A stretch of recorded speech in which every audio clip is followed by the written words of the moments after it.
Próxima sesión, mesa redonda. El vino, un aliado de la hostelería. Cómo usarlo para atraer clientes e incrementar el ticket medio. Rafael del Rey, Felipe de Mazarrasa, José Luis Hernández, Eva Martín Gómez. Modera Eliseo González. Hoy vamos a hablar un poco de lo que es el santo grial de la hostelería. Cómo convertir el vino en un factor de atracción hacia los restaurantes y en un factor de incremento de lo que es el ticket medio. El vino no visto como una herramienta y un factor solo de negocio, sino como un elemento de marketing y de atracción del restaurante. Para esta mesa, he traído a unas personas especiales. La realidad es como una enorme montaña que tenemos delante. Vemos una cara de esa montaña. Distintas personas con distintas experiencias, distintas vivencias, ven otras realidades de la montaña. Y la montaña es la suma de todo. Por eso estos debates son importantes porque nos permiten ver otras opiniones, otras visiones sobre esa misma montaña que es la realidad, y en este caso la realidad de la hostelería y su relación con el vino, que es como poco compleja. He invitado empezando por Felipe de Mazarrasa Steinbuckler, que es el responsable comercial de bodegas Paco y Lola. He elegido esta bodega porque es una bodega que ha hecho un plan de marketing especial, diferencial, que le ha permitido posicionarse de una forma fresca y muy moderna en muchos restaurantes y en el imaginario colectivo de muchos consumidores. Al final, no digo ningún secreto, los dueños no se llaman Paco ni Lola, y los topos, los lunares, gallegos, pues no son. Yo como gallego lo digo siempre, me maravilla el planteamiento de marketing que han hecho, lo bien que les ha funcionado y cómo han roto dos tabús. El tabú de que una cooperativa hace vinos que no son muy allá, ellos hacen grandes vinos, y cómo una cooperativa es conservadora. No, ellos han roto con esa dinámica y han hecho un planteamiento absolutamente novedoso y enfocado hacia el marketing de lo que el público espera. Y yo creo que, les tengo que felicitar, aunque no haya trisqueles en sus botellas. La verdad que un lujo tenerlos aquí, sobre todo porque han roto tabús y han demostrado cosas verdaderamente importantes en el sector del vino. Luego tenemos a Rafael del Rey Salgado, del Rey Analyst of Wine Markets, analista, consultor internacional. Yo siempre que lo presento digo, es el hombre del dato. Antiguamente fue el creador y gerente del Observatorio Español de los Mercados del Vino, y realmente el presente se basa en el pasado y el futuro nace de ese pasado y ese presente, y sobre todo nace de los datos. Todo lo que hacemos tiene sentido siempre y cuando luego los datos, las ventas, la facturación, la exportación lo apoya. Luego tenemos a José Luis Hernández, el creador de Pequeñas de Os. Es un pequeño Quijote o un gran Quijote del mundo del vino, porque su proyecto siempre ha sido ayudar y promocionar a las pequeñas regiones vinícolas, a las pequeñas denominaciones de origen, los vinos singulares de variedades rescatadas, las cosas verdaderamente, esas joyas ocultas que tenemos muchas veces en la geografía española. El vino es mucho más que las grandes denominaciones de origen que todos tenéis en la cabeza. El vino es muchísimo más. Él ha creado el concurso de vinos de pequeñas denominaciones de origen. Es un concurso específico para estas pequeñas de Os. Él ha creado el concepto de los embajadores del vino de las pequeñas denominaciones de origen, y también ha creado el concepto de las variedades rescatadas, o sea, focalizándose en aquellas variedades de uva que, de no ser por aquellos bodegueros amantes del vino en mayúsculas, se hubieran perdido en la historia. Luego nos lo contará. Y luego tenemos a Eva Martín Gómez, que es enóloga y sommelier, que tiene la doble visión de alguien que ha estado a pie de viña y ha estado en la sala intentando que la gente disfrutara del vino. O sea, digamos que tiene una visión que es prácticamente de 360 grados. Y además es jurado en concursos y excelente consumidora. Toca todos los palos. Y finalmente estoy yo. Mi nombre es Eliseo González López. Durante 10 años organicé los eventos relacionados, las actividades relacionadas con el mundo del vino en el Real Casino de Madrid. Tertulias, catas, congresos, un concurso nacional de vinos, la orden vinícola del Magnum, cenas y comidas armonizadas, etcétera, etcétera, etcétera. Realmente siempre he pensado que hay que centrarse cada vez más en el consumidor. El sector entero vive y pivota sobre el placer de los consumidores y no siempre lo escuchamos.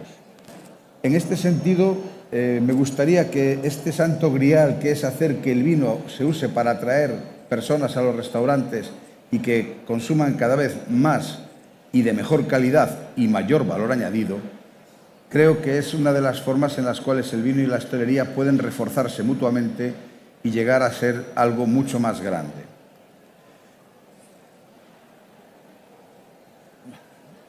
Las personas que nos acompañan, ¿cómo va a ser la mesa debate? Pues la mesa debate, espera a ver si esto se para. La mesa debate, esta es la siguiente estructura. Son 4 visiones del mundo del vino y la hostelería. Lo que vamos a hacer es que les iré dando la palabra desde la bodega, el analista, el promotor y la sumiller. Cada uno tiene alrededor de 4 minutos para contar su visión del mundo del vino en la hostelería y cómo puede mejorar, cómo puede evolucionar, qué pueden aportarse mutuamente. Y luego entraremos ya conociendo el origen del concepto y de la opinión, conociendo la opinión, entraremos en debate nosotros 5 aquí e invitamos a los presentes a que se sumen y den su visión, ya sea como restauradores, ya sea como consumidores. La idea es, este tipo de eventos generan conocimiento, se comparte conocimiento y se genera conocimiento nuevo. Y es muy importante escuchar las visiones de otras partes del sector y del mercado. Yo creo que en este sentido es una oportunidad de oro para, y además me han dicho que estamos en streaming, con lo cual a saber dónde carajo acaba esto. Y ya para terminar, el tema de lo que es las distintas opiniones, Ramón de Campoamor decía: en este mundo traidor nada es verdad ni mentira, todo según el color del cristal a través del cual se mira. Traducido al gallego, depende. Y como todo depende de la visión y de tu experiencia personal, vamos a escuchar estas 4 experiencias, empezando por la bodega. La visión de la bodega, que ha conseguido a nivel de marketing, vamos, verdaderas maravillas en cuanto a diferenciación. ¿Se oye? ¿Funciona? Ahora sí. Bueno, lo primero, Eliseo, muchas gracias por permitirnos participar en esta mesa redonda. Gracias a WineMat por el esfuerzo de organizar una feria que no es nada fácil y que, bueno, los inicios siempre son complicados, ¿no? Entonces, esta primera edición creo que, bueno, es el primer paso, la primera piedra y seguramente de aquí irá creciendo, ¿no? Y ya centrándonos un poco en el tema de la hostelería y la bodega, creo que hay que afrontar este tema desde 2 vertientes, o mejor dicho, como una colaboración entre 2 patas, el productor y el hostelero, porque el uno no puede vivir sin el otro, ni el otro sin el uno. ¿Qué herramientas podemos tener? Pues yo creo que desde la parte de bodega tenemos herramientas, como decía Eliseo, de marketing, de imagen, de etiqueta, que le aportan visibilidad al producto. Evidentemente, todo esto partimos de la premisa de que el producto es un producto de calidad, bien hecho, que es lo que nos pasa en general en España con todos los vinos y te diría que casi en toda Europa, ¿no? Entonces, creo que desde esa premisa, creo que el primer paso es tener un producto que sea atractivo, que se pueda posicionar visualmente y que llame la atención al cliente cuando entra en un restaurante, que vea algo que le llame la atención, ¿no? Es nuestra experiencia como Paco y Lola, es verdad que no es una imagen de vino gallego, ni muchísimo menos. De hecho, hace 20 años, cuando se creó la cooperativa y se diseñó la etiqueta, es verdad que hubo muchas críticas dentro de lo que era Galicia, ¿no? Porque decía, mira, no hay nada más alejado de Galicia que los lunares y que un nombre como Paco y Lola. Pero fue una estrategia de marketing que funcionó muy bien. Desde ese punto de vista ya tenemos una primera entrada, una primera aproximación a qué podemos hacer para que el cliente se sienta atraído por el producto. Más herramientas que tenemos en bodega, evidentemente, son las promociones, el poder jugar con precios o darle oportunidades al hostelero para que él pueda maximizar la venta del producto a través de una mayor rotación. Entonces, bueno, ahí muchas veces parte del trabajo lo pone la bodega, es esa parte, oye, te hago un plan promocional de forma que te voy a permitir que rote el vino y que por tanto aumentes tu ticket medio, porque le vas a dar la oportunidad, jugando con un precio un poco más económico, al cliente de consumir una copa más o una botella más, dependiendo de cómo sea de grande la mesa. Pero por el otro lado, el hostelero tiene que responder también a eso, ¿no? Tiene que poder poner los vinos de forma que se vean, que llamen la atención, que tener, y ahí hay un problema que no depende exclusivamente del hostelero, tener personal que pueda recomendar, que conozca los vinos, que sepa cómo venderle un vino a un cliente para intentar hacérselo interesante o atractivo. Dos, también tiene que entender que cuando hay un esfuerzo económico por parte de la bodega de hacer un descuento, un porcentaje de descuento, mercancía sin cargo, ese tipo de promociones, no son para que el hostelero margine más aprovechando esa bajada de costes, sino para que a lo mejor baje el precio del vino en carta y le permita sacar más botellas. Porque el vino es un complemento maravilloso a cualquier comida, pero no tiene que estar, desde mi punto de vista, solo en la comida, sino que tiene que dar además pie a la sobremesa, a la poscomida, a iniciar un debate, una charla alrededor de una copa de vino siempre es mucho más agradable que alrededor de otras cosas. Entonces creo que el hostelero también tiene que entender que tiene que permitir que la gente pueda disfrutar del vino y no pensar que en una comida de 3 personas una botella de vino equivale al cubierto del cuarto comensal. Y creo que ahí tenemos un problema en la hostelería que creo que es... yo la dejo ahí, si hay algún hostelero en la sala, me gustaría también conocer su opinión, ¿no? Pero creo que son las dos primeras patas que podemos plantar, es qué puede hacer la bodega, qué puede hacer el hostelero. Y a partir de ahí, cada uno con su producto, con su cocina, con su servicio, es el que va a permitir que el vino sea ese complemento que te permita mejorar tu ticket medio. Pero insisto, para mí esa mejora del ticket medio o de la facturación tiene que ir acompañada de más rotación, no simplemente de mayor precio en botella. Bueno, escuchemos ahora la opinión del analista de mercados y que además nos ha preparado unas gráficas de la evolución. A ver. No, para atrás. A ver si me hace caso. Para atrás, para atrás. ¿Lo puedes dejar fijo en la primera gráfica, por favor? Para atrás, para atrás, para atrás. La siguiente. Ahí. Ahí. Ahí. Quietos ahí. No, para atrás. ¡Ah! ¡Qué desastre! Para atrás. Bueno, voy empezando, pero es sí, justo la que hay después de Paco y Lola. Bueno, muchísimas gracias, buenos días. Muchas gracias, Eliseo, por organizar esto, por invitarme a esta mesa redonda. Que me planteas, y además con lo que has dicho de presentación, por una parte un reto enorme, y por otra parte un ligero desencanto.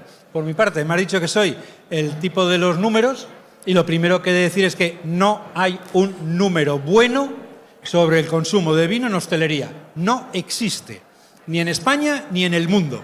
Lo siento por mis amigos de Nielsen, que son los que seguramente más se aproximan, y ellos mismos reconocen que sus datos sobre hostelería son aproximados y seguramente infravalorados, y luego todos los demás que yo conozco, sin citar nombres, son un desastre. Sí citaré un nombre porque creo que clama al cielo, y lo he dicho muchas veces. El dato que da el Ministerio de Agricultura sobre lo que llama consumo de vino fuera del hogar es tan malo, tan malo, tan malo, que no se atreven ni a darlo. Entonces dan el dato de una cosa que llaman consumo de bebidas frías. Dentro de las bebidas frías hacen un círculo donde dicen cuáles son cervezas, cuáles son vinos, cuáles son refrescos y tal. El vino dicen que es un 7% de esas bebidas frías, y si haces el cálculo de lo que son bebidas frías y haces el 7%, te da un consumo aproximado en España de vino en el canal Horeca de 148 millones de litros. 148 millones de litros. A ver, en España aproximadamente, y esto sí lo sabemos y rápidamente, se consumen unos 1.000 millones de litros, ¿de acuerdo? 10 millones de hectolitros. Por cierto, muy estable desde hace muchísimo tiempo. En esta gráfica, que es una que suelo utilizar yo para explicar cómo va el consumo de vino en España, vemos varias cosas. Primero, el consumo en España, grosso modo y a largo plazo, no cae. Cayó muchísimo durante muchísimos años, hasta aproximadamente el 2007, y a partir de ahí se ha mantenido relativamente estable sobre los 10 millones de hectolitros.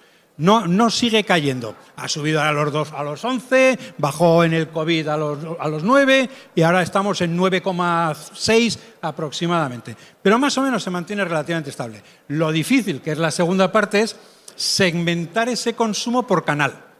El dato de alimentación lo damos por bastante bueno, ahí sí. Ahí seguramente aciertan Nielsen, IRI, Kantar y aciertan prácticamente todos, más o menos bueno. Ahora, lo que da el propio Nielsen, que es el dato que tengo aquí, es también muy bajo, no tan bajo como el del Ministerio, pero muy bajo, y nos sale un tercer canal que llamamos, donde están ventas directas, donde están ventas a través de tiendas especializadas, donde están otra serie de cosas, ventas directas desde bodega, cooperativas, autoconsumos, es decir, online. Hay muchas otras cosas que también. Pero esto es una aproximación muy poco aproximada. Pero nos quedamos con dos ideas. Primero, el consumo de vino en España más o menos está relativamente estable. El año pasado cayó un 5%, este año sigue un poquito mal. Y no tenemos datos de consumo de vino en hostelería. De ahí la decepción y de ahí la dificultad del dato. Pero más o menos podemos tener una estimación. Ahora, con respecto a lo que has dicho, sí es verdad que de las pocas cosas que se analizaron, fue una que hicimos en el observatorio al principio, lástima que el Ministerio decidiera cargárselo, pero todavía a lo mejor en algún sitio de la web se puede encontrar un análisis del consumo de vino en hostelería, donde, por cierto, hacíamos un análisis de cuál era el margen medio en distintos tipos de hostelería, 3,5 aproximadamente de media. Y segundo, y más interesante, y exactamente en la línea de lo que has planteado antes, se demostraba fehacientemente que el vino es una máquina, es una mina de oro, una máquina de generar rentabilidad en los restaurantes. Bien gestionado. Era importante la coletilla de bien gestionado porque, de hecho, de lo que salió, una de las cosas que salió de ese estudio fue una guía de gestión eficaz del vino en hostelería.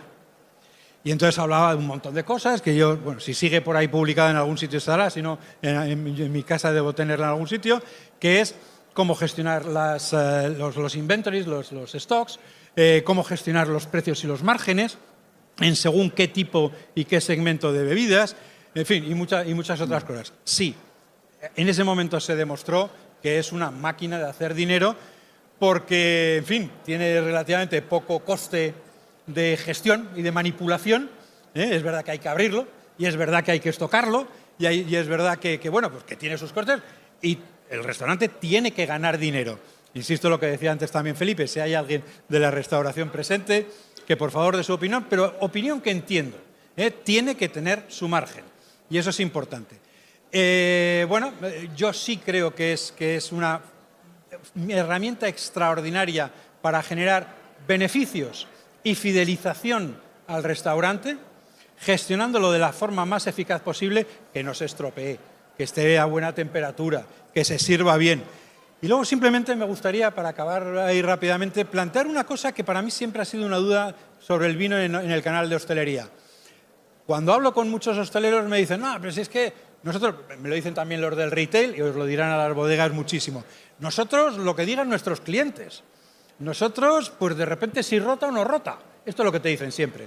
Yo pongo un vino, si rota bien, si no rota, el cliente es que no le gusta. Hombre, es verdad que hay una parte de seguimiento de las tendencias de consumo. Si de repente hay un movimiento, como ha pasado en los últimos años, de brutal aproximación hacia los vinos blancos. Obviamente en los restaurantes se va a dar mucho más vino blanco, pero también hay una parte de recomendación. Y esa parte es la que a las bodegas nos interesa muchísimo. Joder, el sumiller, y tú nos hablarás de ello, el restaurador, el dueño, el camarero, lo que cuente, lo que proponga, va a misa.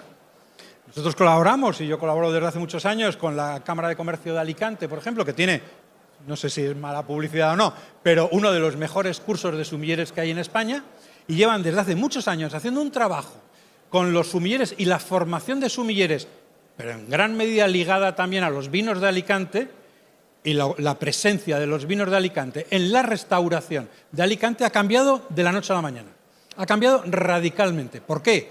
Porque esa capacidad de impulsar determinados vinos existe. Que no nos digan qué es lo que dice el cliente. No, si yo propongo un vino, si yo sugiero una cosa, si yo pongo, qué sé yo, a tiro, a precio, en promoción, una determinada cosa, o hablo bien de alguna experiencia que he tenido. No, es que la semana pasada estuve en esta bodega que tiene una cosa muy interesante. Eso se vende. Y eso se consigue que se venda mucho. Con lo cual yo les doy un papel absolutamente importante y creo que fundamental para lo que es el consumo, el acercamiento y el amor al final de los consumidores al vino, y creo que es parte esencial. José Luis y el proyecto de pequeñas denominaciones de origen. A ver, un momento. Bueno, esta no la he explicado. ¡Hala! ¿Cómo han salido los números? Se han ido los números. Bueno, simplemente cómo había evolucionado en tiempos más recientes el consumo de vino en alimentación, en el hogar, que es la curva de abajo, que subió muchísimo durante la pandemia. Escuché en la radio una vez a alguno que se mete mucho con el vino en particular. Dijo, no, es que durante la pandemia el sector del vino se forró. Se lo escuché decir, se le olvidó decir, se subió el consumo de vino en el hogar porque había un confinamiento. Si estábamos todos en casa, el consumo de vino en casa subía. Claro, iba a decir una palabrota. Claro, nos ha jorobado, por supuesto. Pero ojo, las cifras reales. El consumo de vino en el hogar durante la pandemia subió en 1 millón de hectolitros. El consumo de vino en la hostelería, que estaba cerrada, bajó en 3 millones de hectolitros. 1 de subida, 3 de bajada, hace un neto de -2, que es exactamente lo que esos números venían a decir. ¿Qué es lo que ha pasado después? Que el consumo de vino en el hogar volvió no ya a los niveles anteriores, sino por debajo de los niveles anteriores, que es donde estamos, y el consumo en hostelería, pese a la buena marcha de la economía, pese a la buena marcha del turismo, pese a la buena marcha de muchas otras cosas, no se ha recuperado a los niveles de febrero del año 2020. Han pasado ya 6 años, pero bueno, todavía lo recordamos, que fue el récord de época reciente de consumo de vino en España. Llegamos a superar los 11 millones de hectolitros y subiendo. Y por cierto, espero que luego tengamos oportunidad de hablar de los nuevos vinos, eso también va por Papilola, en la restauración. Pero bueno, esto demuestra la importancia del dato y de quien lo explica y que dé todo el dato, todos los datos, no solo la parte que interesa. José Luis con las pequeñas DOs, a ver si... Sí. Pues muchas gracias, Eliseo, por invitarme, muchas gracias a la organización. Y yo estoy aquí en representación de las pequeñas DOs, las pequeñas denominaciones de origen, y lo que me ha pedido Eliseo es que habláramos un poco de cómo subir el ticket medio en hostelería, que yo creo que es muy importante, es lo que hemos hablado siempre. Y Rafael me ha quitado un poquito lo que yo quería decir, porque evidentemente lo que hay que contar, estas bodegas que son de pequeñas denominaciones de origen, pues son muy pequeñitas, son bodegas en muchos casos proyectos familiares que no pueden incluso ni hacer la promoción que haces tú como Paco y Lola, porque bueno, pues no tienen esa capacidad ni de marketing, ni de promoción, en fin, tienen unos recursos financieros muy limitados. Entonces, pues yo os cuento lo que me ha pasado a mí en esta feria. Yo he venido aquí con una bodega pequeñita, 30.000 botellas, una bodega de Chacolí de Álava. Chacolí de Álava, pues bueno, si veis ahí el mapa, en el País Vasco, la motita esa pequeña es una región vinícola muy pequeñita y produce solamente 30.000 botellas. O sea, yo no le puedo decir a Juanjo, que es el bodeguero, oye, mete el vino en la restauración, haz una oferta, promociona, porque el hombre no puede. Pero, sin embargo, lo que sí puede es contar una historia alrededor del vino. Juanjo, por ejemplo, es un sacerdote bodeguero.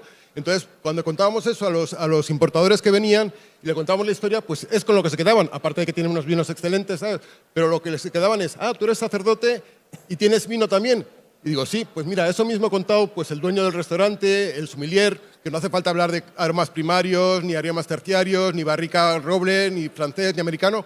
Simplemente cuentas esa historia y a la gente se le queda en la cabeza. Entonces yo creo que todas estas pequeñas DOs, son cerca de 1.500 bodegas, sí que tienen una historia que contar. Entonces, pues yo os cuento la que me ha pasado aquí en la feria. Contaba que era sacerdote y la gente ya se quedaba con la idea, ¿sabes? No tenemos dinero, pero tenemos una historia bonita que contar. Te cuenta, pues eso, él los domingos descansa de la bodega, pero tiene misas en varios municipios de la zona del Valle de Ayala, que es ahí noroeste, una zona muy despoblada.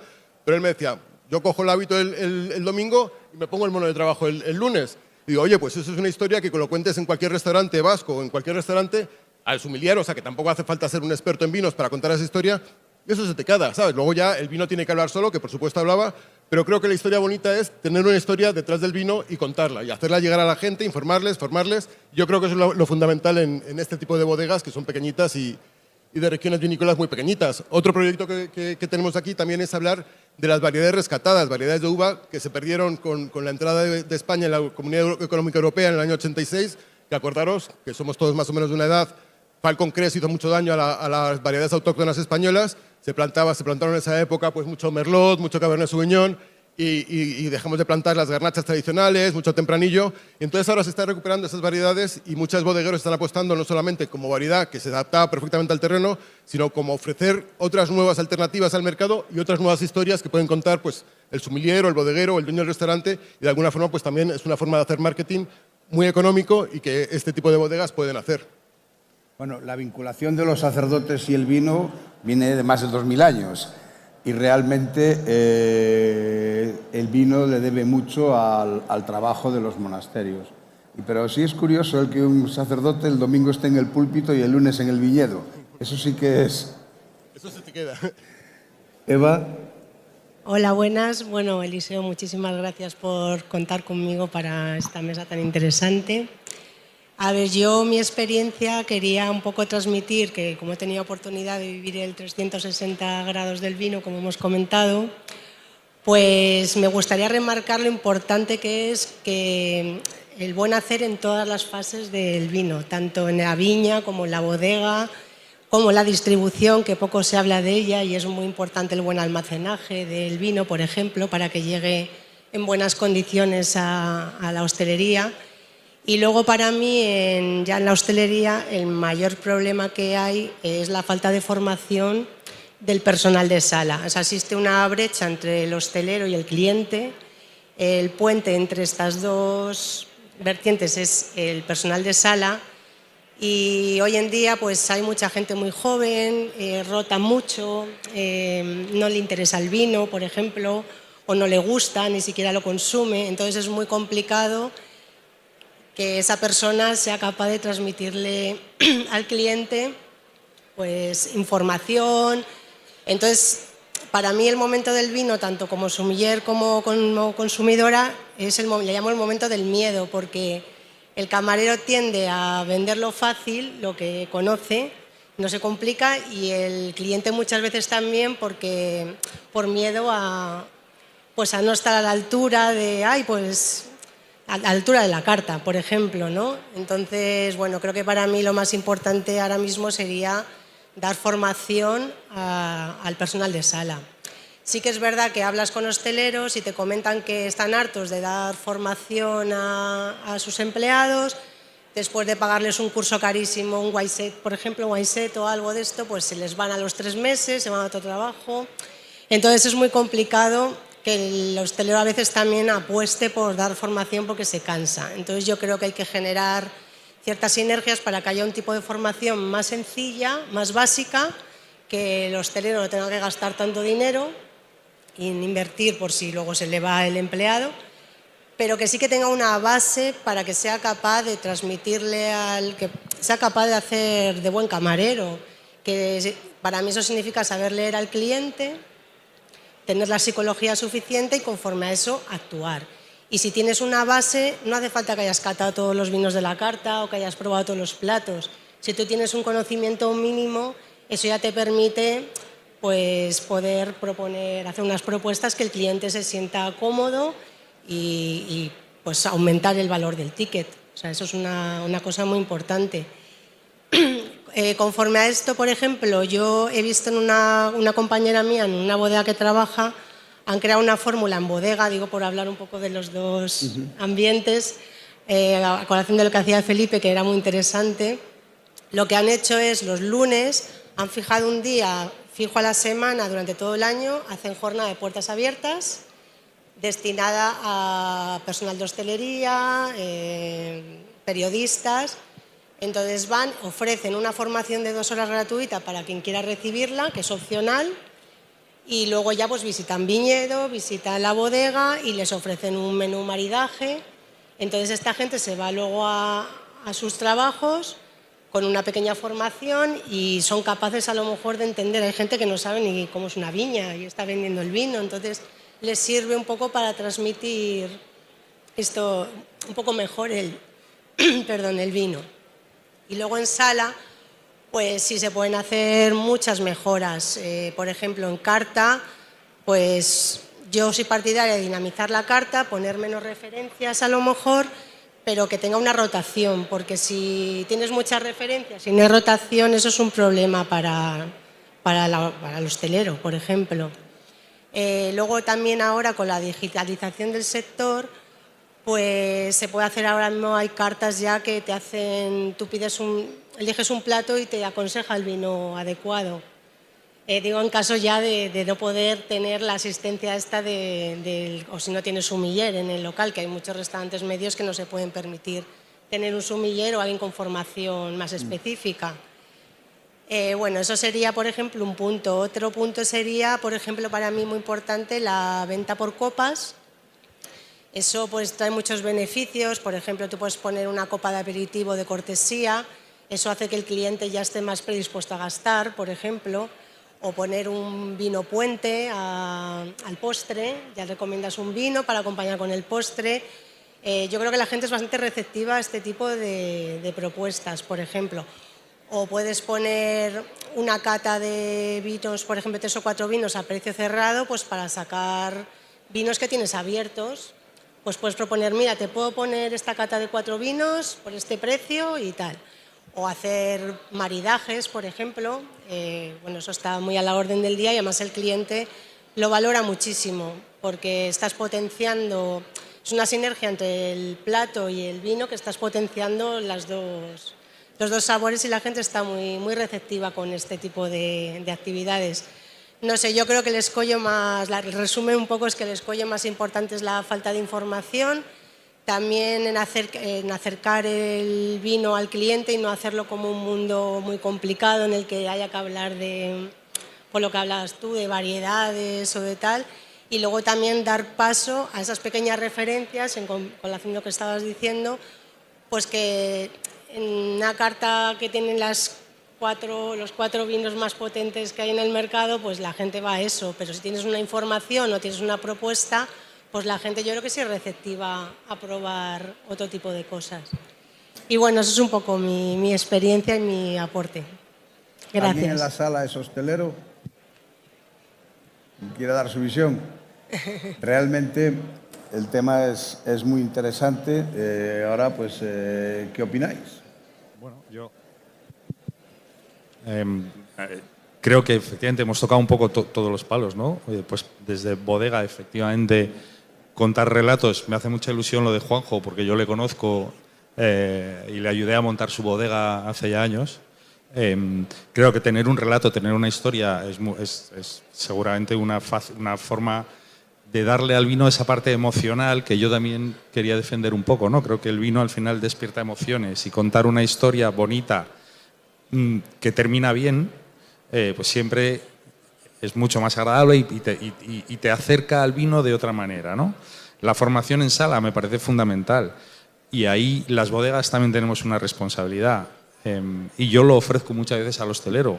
Dime una mañana que pueda acercarme yo a darle una formación a tu personal, a tu equipo. No necesito que sea más de 1 hora y no les voy a contar Nada especialmente complicado, simplemente con qué pueden recomendar este vino, qué tipo de cliente, qué diferencias hay entre una variedad y otra, pero sin cosas especialmente complicadas, ¿no? Simplemente para que ellos estén más cómodos a la hora de aconsejar y de vender un vino. También creo hay fórmulas que se pueden utilizar desde el propio restaurante. Estoy pensando aplicaciones como The Fork, que te ofrecen un menú, es decir, tú como usuario de esa aplicación, tú accedes a la carta del restaurante y tienes un descuento, como Booking en los hoteles, en la hostelería. Ahí nunca está incluido el vino. ¿Por qué estamos fuera? ¿Por qué nosotros no podemos formar parte de esas cosas, de esas aplicaciones, darle al cliente, decir, mira, ya te he abierto la puerta? Entonces, creo que también desde el propio sector productor o bodeguero o los 4 que estamos aquí, 5 con Eliseo, también tenemos que pelearnos un poco más en el sector por ese tipo de cosas, ¿no? ¿Por qué el vino siempre está, la palabra como bajo sospecha, no sé si es la más indicada, pero siempre estamos un poquito fuera del resto, ¿no? Se quiere defender que es un alimento, se quiere defender que es arraigo cultural, que ata a la tierra, pero luego en todas estas cosas estamos fuera, ¿no? Y luego por la parte, creo que ha sido Rafa el que lo ha comentado, ¿no? El tema de, bueno, sí, el vino tiene un coste para el restaurante, es cierto, pero el vino no es perecedero, es decir, la botella que no abras hoy no se te va a estropear mañana, no es un solomillo, no es una merluza, no es algo que se estropea. Entonces, al final, el coste marginal o el diferencial por botella no es tanto. Y la cava donde tienes guardado el vino, ahí tienes 25 bodegas, es decir, compartimos el gasto 25 bodegas, compartimos el apoyo 25 bodegas. Entonces, creo que eso también el hostelero tiene que entender, que esa parte de coste no la puede trasladar de forma tan directa al producto, porque al final se tira piedras contra su propio tejado. Hay un problema con eso. Hoy en día todo el mundo lleva aplicaciones del tipo Vivino, Vodeboca. Entonces llegas a un restaurante, correcto, coges, haces la foto a la etiqueta y te dice el precio y dices, carajo, esto en el supermercado vale 10 y aquí me cuesta 30. Quiero decir que el hostelero tiene que asumir los costes de personal, de local, de energía, la inversión, etcétera, etcétera, etcétera. Pero el vino es un producto en el cual es muy evidente y muy fácil comparar el precio de consumirlo en casa a consumirlo en el restaurante.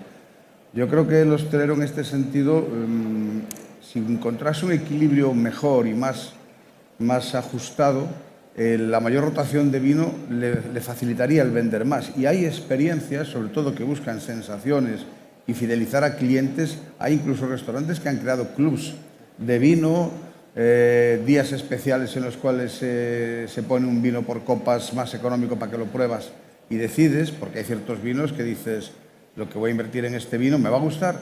En cambio, si tú coges y tienes la opción de probarlo por copas a un precio especial un día y dices, oye, pues sí, este vino merece la pena el que gaste 30 euros en una botella. Ese tipo de cosas creo que es algo que sería muy importante que se trabajaran más. ¿Qué opináis? Como creo que tenemos muy poquito tiempo, sí, yo sí me gustaría dar 3 mensajes, pero creo que han salido y son fundamentales. Formación desde la perspectiva del sector vitivinícola. Formación de la hostelería, sí, sin duda, pero si me permitís la sugerencia, yo diría casi más emocional en la línea de lo que comentaba José que técnica. Aquí de lo que se trata es de contar historias, que es con la que nos vamos a quedar la inmensa mayor parte de los consumidores. Lo del cura se me queda, seguro. Y si digo algo del viñedo, o que esto era mi abuelo, o que me caí de niño en la barrica como Obelix, también. Sí. Este tipo de cosas se quedan seguro. Segundo, convencerles de que es una mina de oro. Convencerles de que les merece la pena saber un poquito más, transmitirlo con un poquito más de ilusión, porque a esto le ganan dinero y es muy buena rentabilidad para el sector.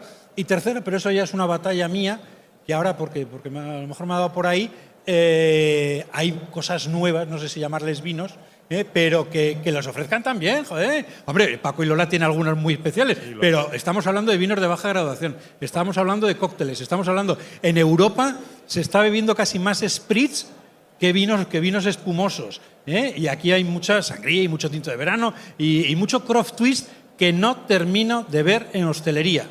y yo entonces voy y lo pido, por si acaso, o pido vinos de baja graduación. ¿Por qué no? Yo creo que ese tipo de vinos, yo les voy a llamar vinos, Sí. porque bueno, no sé, ya sabes que legislativamente hay un...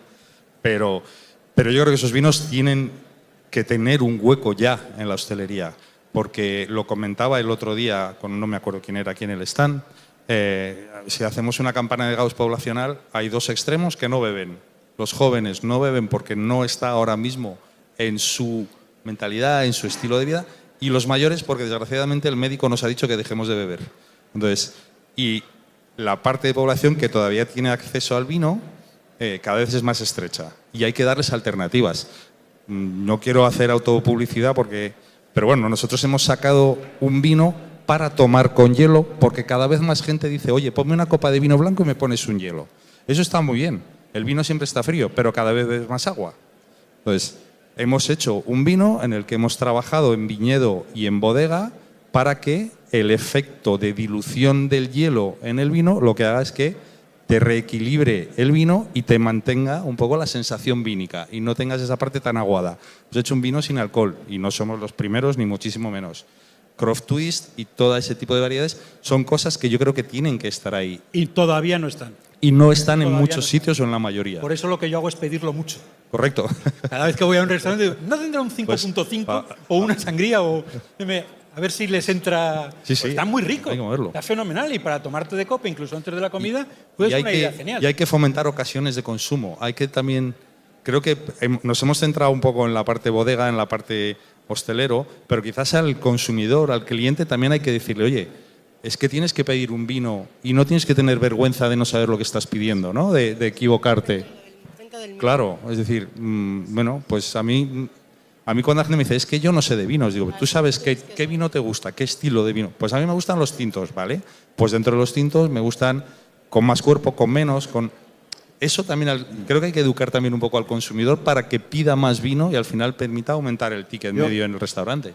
Como tenemos que cerrar, voy a hacerlo con dos mensajes al hilo de lo que habéis dicho. Uno de ellos es, el mejor vino es el que más te gusta. Esta era una frase que repetía mucho Isabel Mijares, nuestra añorada Isabel Mijares, y tiene toda la razón. Luego, ese vino, si te gusta, pues buscarás información, te darán información y añadirás al placer gustativo el placer mental de conocer el producto que bebes. El mejor vino, el que más te gusta.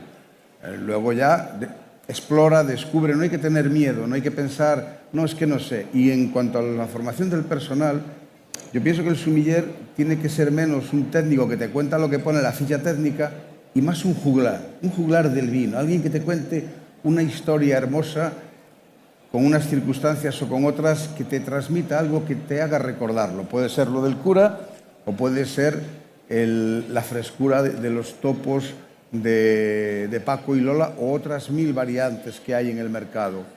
El vino es para disfrutarlo tanto en la mesa como en la mente. Y eso creo que es lo que hay que fomentar más en todos los escalones del mercado. Y bueno, con esto... las 2:15, hemos cumplido milimétricamente. Ahora nos vamos a tomar un vino al stand de Paco y Lola. Correcto. Ya que estamos, ya... Reserve your space at the 2027 fair.